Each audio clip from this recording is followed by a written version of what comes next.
오늘 여러분과 감사하니라는 제목으로 말씀을 나누고자 합니다. 이 주중에 이 창밖에 저쪽 편으로 이제 지하철 다니는 쪽으로 이렇게 한번 내다보니까 예전에는 저기에 서면 막 엄청 뷰가 좋다, 마음이 뚫린다 이렇게 생각했는데 이제 그때는 밖을 내다보니까 여러분도 보셨는지 모르겠지만 바뀌었어요. 확 뜯어 고쳐가지고 가운데 분수가 뿅뿅뿅 이렇게 쏟아져 올라옵니다. 근데 환경이 좀 더 좋아진 것 같은데 저는 그걸 보면서 느낀 게 불만이 터지는 겁니다. 저거 멀쩡한 도로 다 뒤집어 엎어가지고 거기에 분수 꽂고 뭐 하고 막 해가지고 저렇게 돈을 쓰나 저 돈 가지고 우리 학교 밖 청소년들 아이스크림을 사줘도 한 10개씩은 돌리겠다. 막 그런 생각을 하면서 짜증과 불만을 토로하면서 쳐다보고 있었습니다. 분수가 올라오는 게 다른 분수 같았으면 야 멋지다 이렇게 할 텐데 만들어도 참 조잡스럽게 만들었다. 분수가 막 저기 워터파크에 있는 것처럼 그 정도만 돼도 괜찮은데 뿅뿅 아주 그 있지 않습니까? 조잡하게 올라오는 분수를 보면서 저래 만들 거 혼자 속으로 막 앉아가지고 안 쳐다보면 될 건데 쳐다보면서 멍 때리다가 불만을 토로하고 있는 제 자신을 봤습니다. 근데 그래도 바뀌어졌는지 몰라도 거기에 한 분이 앉아 계시더라고요. 여기 보이죠? 뭐 액자 같은 것도 있고 그쪽에 보면 벤치가 있습니다. 거기 한 분이 앉아가지고 있는데 강아지 한 마리를 데리고 있는 겁니다. 아주머니가 뭘 하는지 모르겠지만 좀 이제 뭐 딴짓을 하다가 이 강아지 끈을 그대로 이제 놔두고 이제 이렇게 딴짓을 하는데 이 강아지가 갑자기 뭘 봤는지 모르는데 정말 강렬하게 미친 듯이 횡단보도 쪽으로 달려가는 겁니다. 저는 이제 그 전까지는 불만 하다가 저거 안 되는데 저 강아지 저거 라는 생각이 막 드는데 그 순간 여러분들 그 제가 보면 그 영웅들이 보면 막 나타나가지고 막 광속으로 달리는 것처럼 우사인 볼트처럼 달린다는 느낌이 학생이었는데 뭐 이렇게 가방을 메고 있었어요. 지하철을 가는 학생인가 봐요. 아주머니가 달려오는 시간보다 이 학생은 저 아마 꽤 멀리 있었는데 거의 우사인 볼트처럼 강아지 쪽으로 달려가가지고 강아지 끈을 잡아가지고 강아지가 도로 안으로 못 들어가게끔 사고를 맞는 모습을 봤습니다. 순간 불만 불평 다 사라지고 내 머릿속에 와, 와 대단하다. 막 그러면서 아주머니가 연신 고개를 쓰면서 감사하는 거 보니까 저도 감사한 거예요. 야, 야, 그 학생 참 대단하네. 키도 그렇게 커 보이지 않고 운동선수 같지도 않은 아이가 이 초인적인 힘을 발휘한 것처럼 막 박수를 치면서 제 생각에 감사하는데 그 감사가 끝나고 그냥 별일 없이 그래 아무 일 없었다는 아주머니는 또 강아지를 데리고 벤치에 가고 그 학생은 지하철 쪽으로 가고 있는데 그 학생의 얼굴을 봤습니다. 근데 그 학생의 얼굴이 너무나 행복해 보이는 거예요. 너무나 그 학생의 얼굴이 바뀌어져 있는 모습을 보게 됩니다. 그러면서 어쩌면 그 학생의 얼굴을 본 게 아니라 내 자신의 얼굴을 보지 않았나 생각을 하게 됐습니다. 불만과 불평을 하고 짜증을 낼 때는 몰랐는데 그 일이 뒤집어져서 그냥 와 감사하다. 와 잘됐다. 와 어이구 큰일 날 뻔했는데 진짜 감사하다 라는 마음이 들었을 때 그 감사의 마음이 그 감사했던 그 마음으로부터 내 눈과 내 생각과 내 방향이 바뀌어지는 것을 보게 되었던 겁니다. 이것을 가지고 연쇄 반응이라고 합니다. 연쇄 반응은 화학적인 반응에서 생물이나 어떤 반응물이 가지를 쳐서 일어나는 반응이다라고 이야기해가지고 이 반응이 라디칼 반응 뭔지 모르겠어요. 그리고 여러분들이 잘 아는 핵 연쇄 반응이 이런 반응이라 그럽니다. 근데 이 반응들은 재미있게도 화학적인 반응은 연쇄 반응이 일어날 때마다 그 효과나 폭발력이 더 뛰어나다라고 이야기하는 한 겁니다. 이 연쇄 반응은 증폭되는 반응이라고 말을 하는 겁니다. 감사는 이런 것 연쇄 반응과 똑같은 것 같습니다. 아주 작은 거였는데 불만 불평한 작은 걸 토로하면서 그것들이 나를 잠식하고 넓어지면서 무언가 잠식되어지는 듯한데 감사는 작은 것 하나를 시작하니까 그것부터 폭발적인 반응이 일어나서 누군가를 향해서 어떤 행동을 하면서 아니 나까지도 주변까지도 변화가 되는 역사를 보게 된 겁니다. 여러분은 어땠습니까? 여러분 인생은 어떻습니까? 그렇게 작은 것 하나 아주 사소한 것 하나에 대해서 생각하고 감사해 보셨습니까? 아니면 그냥 사소한 것 하나 없이 아이고 내 인생 흘러가는 대로 아니면 짜증나고 분노나는 그대로 묵혀두고 삭혀두고 살아가십니까? 저는 그렇게 좋아하진 않은데 우리 이혼했어요. 2탄. 예. 뭐 20년인가 30년을 뭐 싸우지를 않다가 뭐 제가 이제 금요기도 끝나고 들어가니까 분노에 폭발하는 장면, 아줌마가 막 폭발하면서 20년 동안 폭발하지 않았다가 자기 분노로 폭발했는데 그것을 받아들인 남편이 이제 명확해졌어. 내가 왜 이혼했는지. 한번 이런 말을 그러면서 그 받아들인 장면을 봤는데 그 분노가 폭발되는 그 장면을 보면서 느꼈던 게 그겁니다. 조금은 일찍 그분들이 서로에 대해서 관심을 가지고 싸워도 이유를 알고 그것에 대해서 이해하고 또 그것에 대해서 또 서로가 감사하는 마음들이 있었다면 저렇게 지금에 와서 20년 지나서 화해를 하고 그 폭발을 하면서 그 해결되는 것을 면했을 거라는 생각이 들면서 한편으로는 감사하고 우리가 어떤 것에 대해서 문제가 있을 때 어려울 때 그것을 감사로 바꾸는 일들은 그냥 쌓아두는 것이 아니라 매번 그 상황이 되었을 때 그 감사를 일관적이게 들을 수 있어야 된다는 생각을 해봅니다. 여러분, 이하이란 사람이 부른 노래 중에 한숨이라는 노래 알고 계십니까? 저는 이하이가 제가 기억하기는 뭐 예전에 콘테스트에 나왔던 여자 가수였다고 생각해요. 그 친구가 부르는 한숨의 이 끝자락에, 가사의 끝자락이 이렇습니다.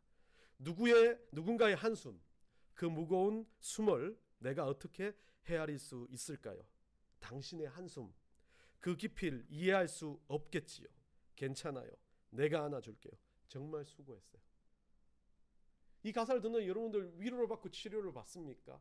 예, 그래요. 저도 이 가사 가운데 위로가 있다라고 생각합니다. 그런데 이분이 부르는 한숨의 위로는 사람의 위로였습니다. 그냥 단순한 그 한숨 가운데 누군가가 와서 치료해주는 그 대상들을 기다리면서 그에게 치료받기를 원하는 모습인데요. 자, 비슷하게 소진영 전도사님인가 뭐 작가 뭐 찬양단 마커스의 찬양단에 있는 리더인데 소진영 리더가 쓴 나의 한숨을 바꾸셨나라는 찬양의 끝자락의 가사는 이렇습니다. 사망 가운데 놓여진 나의 삶을 낡은 지신 그 이름 예수, 나의 한숨을 바꾸셨네. 주를 향한 노래로, 소망의 노래로. 여러분들 이 찬양 기억하십니까? 나의 한숨을 바꾸셨네. 안 부를게요. 여러분들 내가 찬양하면 제일 싫어하는 것 같아 다들. 너무 극명한 차이가 느껴지는 비슷한 가사예요. 그런데 극명한 차이가 느껴지는 겁니다. 절망과 아픔을 누구에게 기대서 해결하는 거지만 우리는 그 사망 가운데 그 아픔을 예수 그리스도께 우리의 마음을 내두고 그것을 바꾸어지기를, 그것을 단순하게 바꾸는 것이 아니라 세상은 위로받고 바꾼다 그러는데 우리는 어떻게 돼요? 주를 향한 노래로, 감사의 노래로, 소망의 노래로 나의 삶이 바뀌어지는 것. 단순하게 그냥 그것이 아프고 절망이고 힘들다라서 끝나는 것이 아니라 그 절망이 바뀌어서 완전히 막 세상이 말하는 막 미친 사람처럼 기쁜 게 아니고 다 해결된 기쁨이 아니라 예수 그리스도를 바라보니까 평안해지고 감사해지고 소망이 생겨난다는 노래로 바뀌어진다라고 이야기를 하는 겁니다. 진정한 감사는 이겁니다. 감사를 시작하니까, 감사를 하니까, 그 감사가 생기니까 내 인생에서 아무 환경이 바뀌지 않아도 내가 가지고 있는 방향과 목적과 내가 바라보고 있는 주님은 나를 받아주시고 내가 바라보고 가고자 하는 그 천국의 길이 보이니까 감사하다는 거죠.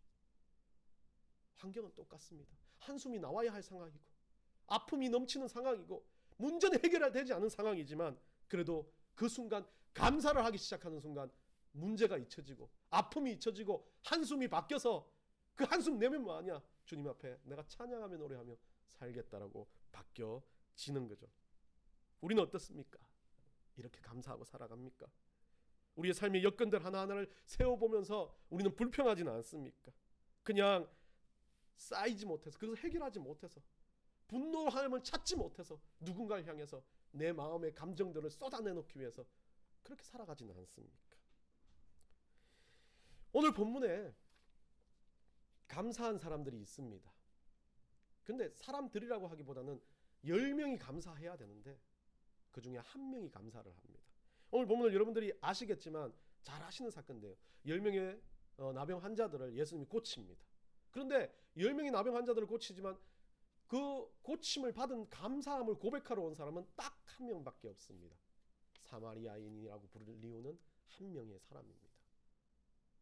참 9명이란 사람은 저는 일반적으로 봤을 때 이 성경 구절을 유심히 살펴보면 9명이란 사람은 일반적이었어요. 왜? 제사장한테 달려갔을 겁니다. 왜? 나 몸이 낫거나 그런 일들이 일으면 제사장한테 보이고, 왜? 나병 환자들 입장에서는 그렇습니다. 이 오늘날은 그렇게 뭐 이게 보이지도 않고 이제 약만 잘 먹으면 괜찮은 병이지만 이 시절에는 정말 이게 죽을 만한 병이에요. 그냥 아예 딱 죽었으면 좋겠는데 몸의 겉모양으로 드러나고 막 살이 그렇고 헤어집어지는 모습이 사람들한테는 상당히 저주스러운 그런 모습이며, 그 모습은 인간보다도 더 이하 취급을 받게 되는, 그러니까 짐승보다도 더 이하 취급을 받게 되는 그런 존재들이 됩니다. 먹고 사는 문제가 아니라 그냥 인격 자체가 없어지는 그런 존재들입니다. 그런데 그런 존재들이 어떻게 돼요? 자기 병이 나왔습니다. 그 자기 병의 원류가 사라져버렸어요. 그러면 이 율법적으로 봤을 때는 제사장한테 가서 이것이 끝났다는 걸 증명을 받는 겁니다. 이게 중요한 거 아닙니까? 행정적으로 봤을 때는 이게 정말 중요한 거예요. 그래야만이 내가 인간답게 살 수 있다는 거 아닙니까? 결국은 내가 왜 고쳐졌는지, 내가 왜 감사해야 되고, 내가 왜 바뀌었는지는 신경도 쓰지 않고 잊어버린 겁니다. 감사를 잊어버린 거예요. 누구한테 감사해야 될지를 잊어버리고 뭐해요? 그냥 이것은 내가 받은 대박 사건인 것처럼 받아들이면서 내 인생을 살기 위해서 9명은 달려간 겁니다. 그런데 한 명은 어땠습니까? 병이 나은 것에 대한 가장 근본적인 감사가 누구한테 있어야 될지를 깨달은 겁니다. 그래서 예수님 앞에 달려왔습니다. 근데 예수님이 오늘 성경을 자세히 보시면 여러분들 예수님이 독특하게 말합니다. 16절입니다. 예수의 발 앞에 엎드려 이 사람이 어떻게 했어요? 감사하니라고 이야기합니다. 감사를 했다라고 이야기하는 여러 가지 단어들 중에 쓰여지는 건 유카리스톤이라는 단어를 쓰고 있습니다. 유카리스톤은 이 유카리스테오라는 단어를 쓰고 있는데 이건 두 가지 의미로 쓰여집니다. 하나님이 베풀어 주신 은혜에 대한 감사이기도 하고, 이 성만찬 때 이 예수님이 하신 축복의 기도가 이 유카리스테오라는 단어를 쓰고 있습니다. 이 사람은 그리고 이것을 진행하는 단어가 감사했다, 감사하고 있다 라는 말이 아닙니다. 그 자리에서 그 순간에 감사를 하고 있다, 진행이고 있는 거죠. 감사하고 있는 겁니다. 그냥 아무런 것도 보지 않고 아무런 생각도 하지 않고 내가 낳은 그 순간에 나았다는 그것을 안 순간부터 달려가는 길을, 자기가 가야 할 길을 되돌이켜고 와가지고 자기 행정적인 일, 해야 될 일, 자기가 살아가는 모든 문제들을 다 그냥 제껴놓고 예수 앞에 달려와서 감사하고 있는 겁니다. 물론 그 순간부터 감사는 시작됐고 지금 감사는 계속되고 있는 그런 상황입니다. 그렇게 무릎을 꿇는 그에게 예수님은 이 성경 구절 누가는 독특합니다. 그에 대해서 다른 나병 환자들에 적지 않지만 그에 대해서 뭐라고 적고 있습니까? 그는 사마리아 사람이라고 적고 있습니다. 다른 사람 9명은 어떤 사람인지 모르겠어요. 어쨌든 인간 이하의 취급을 받는 나병 환자였을 겁니다. 그런데 사마리아인은 여러분들 더 중요한 이 사마리아 지역에 살고 있는 이 인물들은 BC 722년에 아수르가 침공을 했어요. 유대인들, 그러니까 이스라엘 민족들을 상당히 괴롭혔고 침공해서 이 사람들이 다 때려 부수고 난 다음에 이 사람들 조금 통치하다가 자기 쪽으로 가버렸어요. 그리고 어떻게 해요? 그들 가운데 그들의 전쟁의 아주 참혹한 역사대로 씨가 남습니다. 이방인 혈족으로 남아요. 그러다 보니까 어땠습니까? 사람들은 쳐 죽일 놈들이에요. 유대인들이 봤을 때는 인간 같지도 않은 애들이에요. 성경으로 봤을 때도 얘들은 혼혈족입니다. 정통 유대인이 아니에요. 유대인에서 혼혈족으로 나오네요. 혼혈도 그들에게는 불경한 건데 자기들을 괴롭히고 우리 침략했던 일본인들이 우리를 괴롭힌 것처럼 그들의 씨가 거기 남아있다. 이 유대인들은 우리보다 더 지독한 민족주의자들이잖아요. 선민사상을 가지고 있는 사람들이니까 그 씨들은 개보다 못한 인종들이었습니다. 그러니까 사회생활을 같이 못하는 겁니다. 사마리아 지역에 그들을 묶어놓고, 여러분들 사마리아 여인 기억을 하시죠? 그 사마리아 지역에서 그 여인이 물을 기르러 올 때도 12시에 대해서 왔던 그 여인처럼 이 사마리아 인종 자체가 유대인종에게는 완전히 멸시받는 인종으로 아주 노예 계급보다 더 낮은 인종 취급당하는 민족이었어요. 자, 인간 같지 않은 나병 환자의 삶을 살면서 거기에 또 하나 더 붙여서 사마리아인이라는 아주 더러운 명예와 같은 이름표가 붙은 한 사람이 예수 앞에 나온 겁니다. 9명은 어땠는지 모르겠지만 자기 것을 찾아갔지만 이 사람은 무언가 자기 것이 해결된 것에 대해서 얼마나 미치고 강분해야 될 사람이 감사의 주체를 찾아서 나와 무릎을 꿇고 감사하니라고 말을 하는 겁니다. 여러분, 우리는 어떻습니까? 우리가 어떤 일들을 할 때 우리는 막 일이 잘 됩니다. 예, 감사합니다. 내 일이 잘 되니까. 그런데 그 감사하는 것도 일이 워낙 잘 되고 일이 바빠지면 잊어버립니다. 그냥 당연한 것처럼 생각합니다. 또 다른 쪽으로 볼까요? 우리가 감사할 때 어떨 때는 막 일이 너무 안 돼요. 하는 일마다 다 망해버려. 하는 일마다 정말 되는 일이 하나도 없어요. 우리 감사합니까? 안 합니다. 불평합니다. 그때도 감사를 잊어버립니다. 잘 되건 못 되건 우리는 감사를 아주 쉽게 잊어버립니다. 감사를 늘 언제나 해야 된다고 생각하지만 우리는 잊을 때가 너무 많다는 겁니다. 감사가 대단한 겁니까? 감사가 엄청난 겁니까? 막 내가 벌었던 수억을 다 주님 앞에 바치는 게 감사입니까? 아니요. 예수님 그거 원하지 않았습니다. 병이 나와가지고 그 병 나와가지고 막 사람들을 떠들떠들거리고 막 그거 하라고 이야기하지 않습니다. 그 병 나은 것에 대한 것을 누구한테 감사할지 나와 머리를 조아려 감사합니다라고 고백하는 그거 하나를 예수님이 바랐던 거 아닙니까? 그런데 9은 그것도 하지 못했다는 거죠. 감사에 자기가 했던 기적과 이사에 흥분이 되었어요. 자기에 일어났던 대박 사건 때문에 누구한테 감사해야 될지를 모르는 거죠. 그리고 또 어떤 사람은 너무 힘들어서 너무 아파서 내 감사를 잃어버릴 때가 많다는 거예요.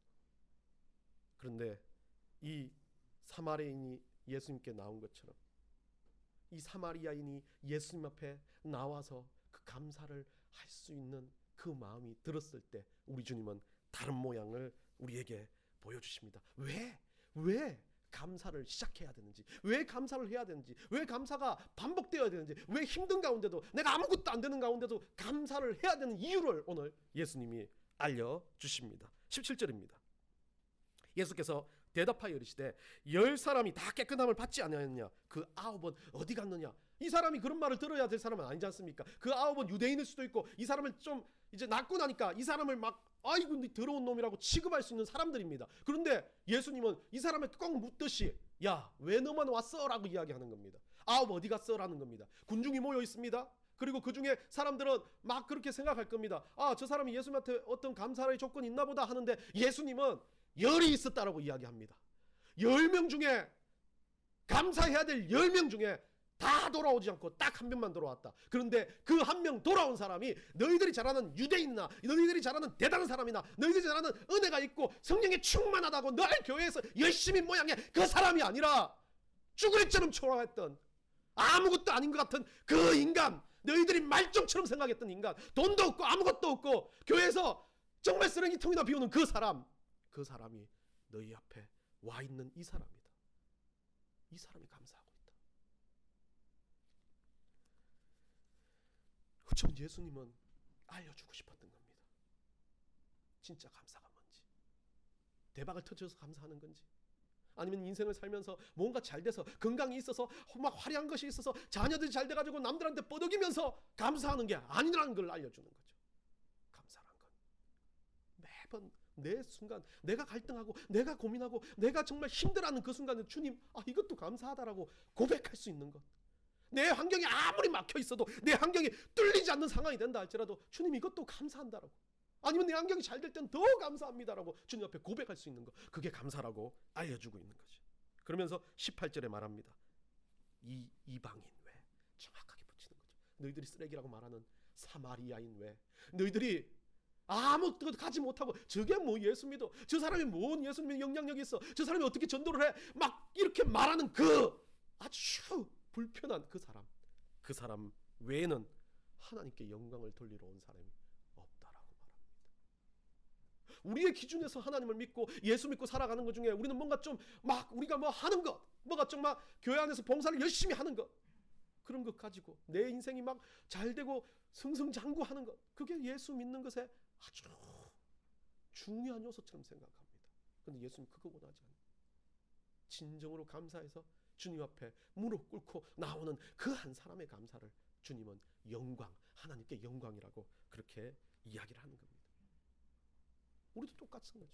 작은 것 하나에 감사할 수 있는 그 순간, 안 돼도 감사, 돼도 감사, 모든 일에 감사라고 고백하는 그 순간 자체가 하나님께 영광이 될 수 있다라고 말합니다. 그러면서 예수님은 모든 군중들에게, 아니면 그 사람에게 선물과 같은 말씀을 남깁니다. 19절입니다. 그에게 이르시되 일어나 가라, 내 믿음이 너를 구원하였느니라.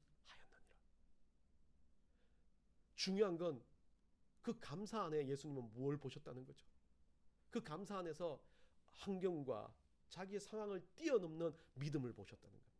그래서 그 믿음으로 인해서 이제는 병이 나은 게 아니라 구원받았다라고 말하는 겁니다. 병이 나은 게 아니라 천국을 경험할 수 있는 하나님의 백성이 되었다는 선물을 받게 되는 겁니다. 여러분은 어떻습니까? 여러분 인생에서 단지 그냥 막 내 인생 자체가 이러니까 감사도 잊어버리고, 홍다운 열심히 살아가는데 왜 나는 안 돼? 아니면 정말 크게 막 돈을 벌었는데 막 그거에 강분해서, 아니면 크게 내 일이 잘 돼가지고 와 이건 난 뭐가 되는 것보다 라고 생각하며 살아가십니까? 예수님은 그것보다 더 중요한 것을 다시 한번 일깨우십니다. 육체의 질병보다, 아니면 내 삶의 모든 환경보다 중요한 것이 바로 우리가 천국을 맛보는 구원이라고 말하는 겁니다. 그 선물을요 어떻게 했습니까? 믿음으로 감사할 수 있는 그 이방인에게 주셨다는 겁니다. 여러분, 우리는 어떻게 감사하고 삽니까? 풍요로운 삶 가운데, 은혜로운 삶 가운데 살아가시면서 감사하십니까? 아니면 때로는 힘들고 어려워도 감사하십니까? 아니면 감사를 잊어버리셨습니까? 여러분은 어떻게 감사하면서 살아가시겠습니까? 말씀을 맺으면서요, 저는 감사를 우리가 한번 세 가지로 실천하기를 원합니다. 예전에 제가 제 칼럼 비슷한 거 쓰다 보니까 아주 조잡스러운 내용으로 적혀 있지만 그래도 또 은혜가 되더라고요. 그래서 여러분들한테 가져왔습니다. 첫째, 감사는, 우리가 감사해야 될 것은 어렵고 힘든 환경 모든 것들을 감싸 안는 것이다 라고 봅니다. 감사를 기억할 때마다 모든 것을 감싸 안을 수 있을 때 그게 감사가 될 수 있습니다. 두 번째, 감사는 감을 사가지고 오는 것이다. 죄송해요. 우리 수아가 어제 뭔 이야기를 하다가 제가 뭘 좀 잘못 말하니까 아빠 집에 기억력 놔두고 왔어? 그러더라고요. 와, 이게 좀 그런 말 아니에요? 우리 해저 이말리에서 감 찾아와 뭐 이런 거 우리 옛날에 말 많이 했지 않습니까? 그 말을 하는 거예요. 수아가 기억력을 놔두고 왔다고, 기억력 찾아오라고. 얘가 그래서 기분이 좀 나빴지만 그 말을 들으니까 이게 생각나는 거야. 감은 감을 사가지고 오는 거다. 우리가 잃었던 감, 우리가 말로만 했던 그 감, 상식적인 감, 은혜로운 감, 그 모든 감을 우리가 믿음으로 계속해서 그것을 정말 마음을 다해서 돈을 줘서라도 어떤 것을 지불해서라도 그것을 생각하고 가지고 오는 것, 그것을 감을 사가지고 오는 것이라고 저는 생각합니다. 마지막으로 감은 그냥 사랑하는 것이 아니라 감쪽같이 사랑하는 겁니다. 막 내 보이면 뭔가를 하는 것이 아니라 누군가를 위해서 중보하고, 누군가를 위해서 배려하고, 누군가를 위해서 사랑하는 마음을 감쪽같이 하는 것. 세상 모두 알아채지 못하게 우리 주님 앞에 무언가를 감사하며 그것을 실천하는 것, 그것이 감사라고 생각하며 한번 적어봤습니다. 한 주를 살아갈 때 예수님이 주셨던 그 은혜로운 말씀처럼 우리가 일주일 살아갈 때 우리 주님께서 하셨던 그 사마리아인에게, 이방인에게 일어나 가라, 네 믿음이 너를 구원하였다. 네가 감사했던 그 순간으로 인해서 내가 영광을 받는다. 네가 감사했던 그 순간 때문에 네가 감쪽같이 사랑하고, 네가 감싸 안고, 네가 뭔가 감을 위해서, 누군가를 위해서, 감사하기 위해서 그것을 애썼을 때 우리 주님은 그 영광을 내가 다 취하겠노라고 명령하십니다. 그리고 일주일 동안 살아갈 때 그 명령이 우리 가운데 흘러 가기를 간절히 축원합니다.